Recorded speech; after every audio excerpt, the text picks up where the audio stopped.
ഇത് ഏത് നരമ്പനാ? നരമ്പനല്ലേ? നമുക്കിന്ന് കൃഷിനെ കുറിച്ച് വല്ല ധാന്യത്തിന് ഞാൻ വിചാരിച്ചു കയ്പയാന്ന്.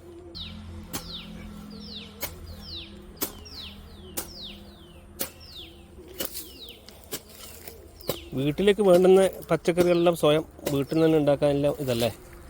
ജൈവ പച്ചക്കറി വീട്ടിൽ തന്നെ. നമുക്കൊരു വീട്ടിലേക്ക് ഒരു 4 മരട് ഇത് മതി. ദിവസവും നമുക്ക് പച്ചക്കറി പറിക്കാം. അതുപോലെ വെണ്ടയ്ക്ക, ഇത്രയൊന്നും വെണ്ടയ്ക്ക ആവശ്യമില്ല. ഒരു 5 മരട് വെണ്ടയ്ക്ക ഉണ്ടെങ്കിൽ തന്നെ നമുക്ക് കൃത്യമായിട്ട് എല്ലാ 2 ദിവസം കൂടുമ്പോൾ നമുക്ക് വെണ്ടയ്ക്ക വിളവെടുക്കാൻ വേണ്ടി പറ്റും. പക്ഷേ ഇതിനൊരു പ്രത്യേകത എന്ന് വെച്ചാൽ, ഈ വെണ്ടയ്ക്കയുടെ പ്രത്യേകത ഇതിന് ഇതിൻ്റെ തടത്തിൽ നോക്കിയാൽ നമുക്കൊന്നൊരു വളം അങ്ങനെയൊന്നും കാണാൻ വേണ്ടി സാധിക്കില്ല അല്ലേ? ഒരു വളവും അങ്ങനെ കാണാൻ വേണ്ടി സാധിക്കില്ല. വെറും വെള്ളത്തിൻ്റെ അംശം മാത്രമേ കാണാൻ സാധിക്കുന്നുള്ളൂ. അപ്പം ഇതിൽ നമ്മൾ ഉപയോഗിച്ചിട്ടുള്ള വളം എന്ന് വെച്ചാൽ എന്താണെന്നറിയോ? നമ്മളെ വീട്ടിൻ്റെ വേസ്റ്റ് ഇല്ലേ, നമ്മളെ വീട്ടിലെ ചായ, ചോറ്, അതുപോലെ മറ്റുള്ളവ, അവ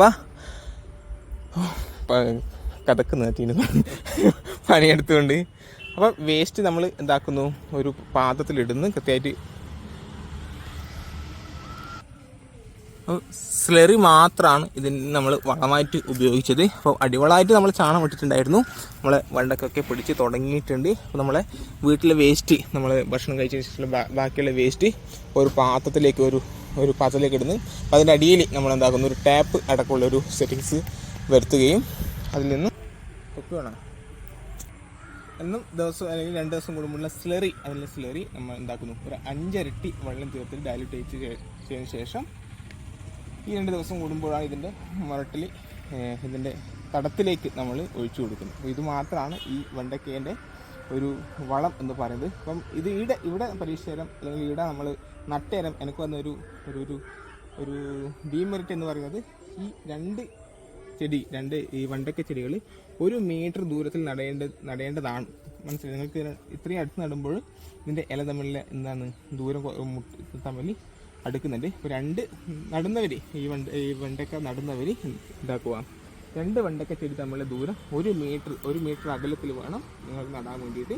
ഇപ്പോൾ കൂടുതൽ സൂര്യപ്രകാശം കിട്ടുമ്പോൾ തന്നെ നന്നായിട്ട് വളരാനുള്ള ഒരു ഇത് നമ്മുടെ വെണ്ടയ്ക്ക ചെടിക്ക് ഉണ്ടാവുന്നതായിരിക്കും. അതുകൊണ്ട് ഈ നടുന്നവർ, ഈ വീഡിയോ കണ്ടിട്ടില്ലെങ്കിൽ കൃഷി ചെയ്യുന്നവർ 1 മീറ്റർ, 2 വെണ്ടയ്ക്ക ചെടി തമ്മിൽ, 2 ചെടികൾ തമ്മിൽ 1 മീറ്റർ അകലം പാലിച്ച് നടണം. നല്ല കൃത്യമായിട്ടുള്ള ഇത്തരത്തിലുള്ള വളപ്രയോഗത്തിലൂടെ നമുക്ക് വർഷം മുഴുവനും നമുക്ക് വെണ്ടയ്ക്ക, നമുക്ക് വീട്ടാവശ്യത്തിലുള്ള വെണ്ടയ്ക്ക നമുക്ക് കിട്ടും. വീട്ടാവശ്യത്തിന് വേണ്ടിയല്ല, നമുക്ക് വേണമെങ്കിൽ നമുക്കൊരു വരുമാന മാർഗ്ഗം എന്ന രീതിയിൽ കൂടുതൽ നട്ടാൽ കൂടുതൽ തടങ്ങൾ നമ്മൾ ഉൽപ്പാദിപ്പിച്ചാൽ നമുക്ക് നമ്മുടെ നല്ലൊരു പൈസ നമുക്കിന്ന് മാർക്കറ്റിൽ ലഭിക്കുന്നുണ്ട്. ഒരു വരുമാന സ്രോതസ്, ഒരു എക്സ്ട്രാ ഇൻകം എന്ന രീതിയിൽ നമുക്ക് കൃഷി ചെയ്യുവാണെങ്കിൽ കൊണ്ടുപോകാൻ വേണ്ടി പറ്റുന്നതാണ്. അപ്പോൾ എല്ലാവരും കൃഷി ചെയ്യുക, നന്നായിട്ട് കൃഷി ചെയ്യുക.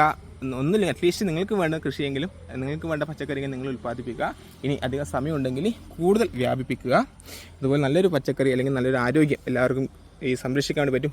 ഇത് കൃഷി പച്ചക്കറി തിന്നുന്നതിലൂടെ മാത്രമല്ല, പച്ചക്കറിക്ക് വേണ്ടി നമ്മൾ പരിശ്രമിക്കുമ്പോഴും നമുക്ക് കായികമായിട്ടുള്ള അധ്വാനം നമുക്ക് ആവശ്യമാണ്. നല്ലൊരു ഹെൽത്ത് നമുക്ക് കൃഷിയിലൂടെ ലഭിക്കുന്നതായിരിക്കും. നന്നായിട്ട് കൃഷി ചെയ്യുക.